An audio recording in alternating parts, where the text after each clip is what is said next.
It was a normal day on 27 December 2015, just like every other day during the Christmas period. Nothing seemed out of the ordinary except for an earlier warning he received from his mother not to attend the wedding ceremony. Even though his mother has been spot on before, when some time ago she told him not to go to the nightclub, that she had a bad vision about it, but he ignored her and went anyway, which resulted in an accident. Although the accident wasn't too serious, the next one would become a near-death experience and would shake Nollywood to its very foundations. On that fateful day in Nnewi, everything started out normal. The wedding reception was going on, people were having fun, until one drunk policeman started shooting sporadically. He shot and killed a young man who traveled all the way to Nigeria from Germany for his own wedding that would have taken place on the 30th December. 6 of his bullets hit Charles Okocha on different parts of his body. 1 bullet hit his abdomen, exposing his intestines. It was indeed a horrific sight.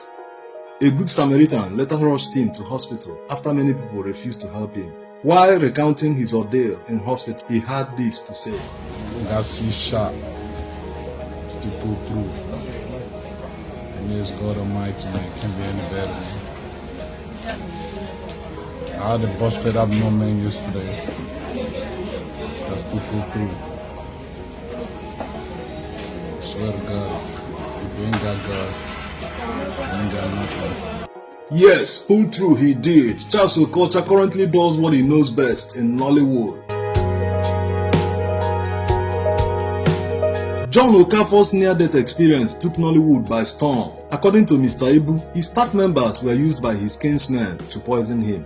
This prolific actor, whose comic roles in Nollywood has been entertaining us for many years, was poisoned 2 times by people very close to him. The poison led to his stomach ballooning like that of a pregnant woman, to the extent that he could not see his legs when standing. At the peak of his ailment, he could not recognize anyone, even his wife. Mr. Ibu also narrated how some people took him to Nnewi on the pretext that they were attending a show, but ended up beating him and inserting the poison in his mouth. He passed out and was rescued by his boys, who took him to Enugu for treatment. Even here in my office, they brought the first poison here. I took it. I was falling around here vomiting. Nobody came to ask. Date 14th October 2014. Location Asaba. Clems never knew what would befall him that fateful day, but he did have a premonition, or was it by chance? A few weeks earlier, Clems had just received an award. Overjoyed by the award, he decided to call his friend, a journalist, and demanded why he has never run a story about him. Or is it when he will die that he will run a story? He ended up telling him about the award and promised to get back to him, but he will never get back to his friend. Clems Onyeka was gunned down in a crossfire between the police and armed robbers. The robbers had attacked a bullion van, but the bullion van driver succeeded in driving off, leaving the policemen behind. There was heavy shootout that day which sent pedestrians and motorists scampering into nearby streets. There was a lot of wounded too, but unfortunately Clems Onyeka didn't get out alive. In 2017, makeup artist cum actor Henry Nwankwo woke up to a very exciting news about his admission on scholarship to study abroad. Overjoyed by this news, he decided to visit his family in Jos to share the news with them. He boarded a taxi with others, and soon they were at a military checkpoint. A soldier waved down the driver and demanded for money, but the driver refused and zoomed off immediately. The soldier, angered by his action, released the shot behind them, and the bullet penetrated the boot of the car and hit Henry's spine. That was the beginning of his journey. Henry has been bedridden for months on end. He has had many surgeries and he is in constant pain. Greetings, Nigerian, greetings to the world. First of all, I just want to say a very big thank you for your support and your prayers. But to be honest with you, it has not been easy with me. But so has been the order of the day. It was excitement galore on June 17, 2020 when Brown Igboegwu's wife had a baby girl after 10 years of trying. Elated and overjoyed, Brownie recounted what people were telling him all these years they've been waiting for a child. Get another wife, time no day. Age is no longer on her side. Oya, adopt baby first as you dey wait now. Find a girl and give belle, time no dey o.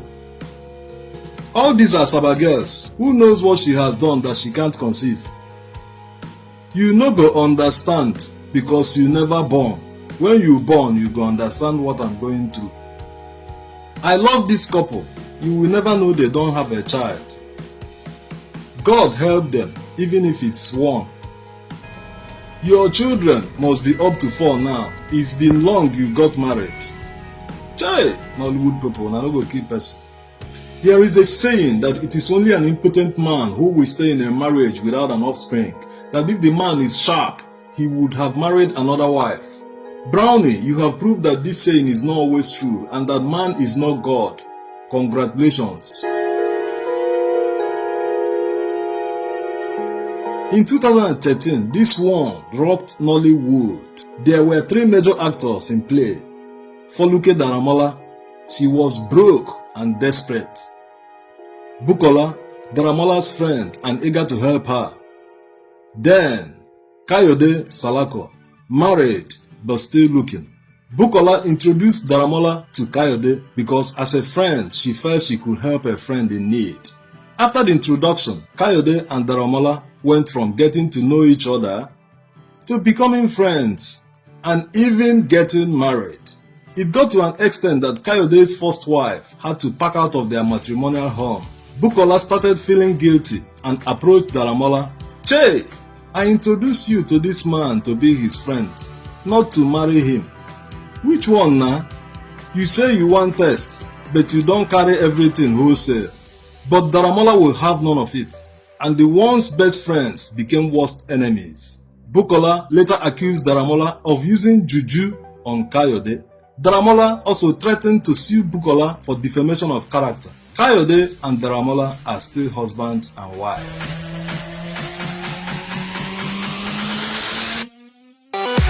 In 2014, elegant Nollywood actress Mercy Johnson went to an event wearing a beautiful red dress with a slit.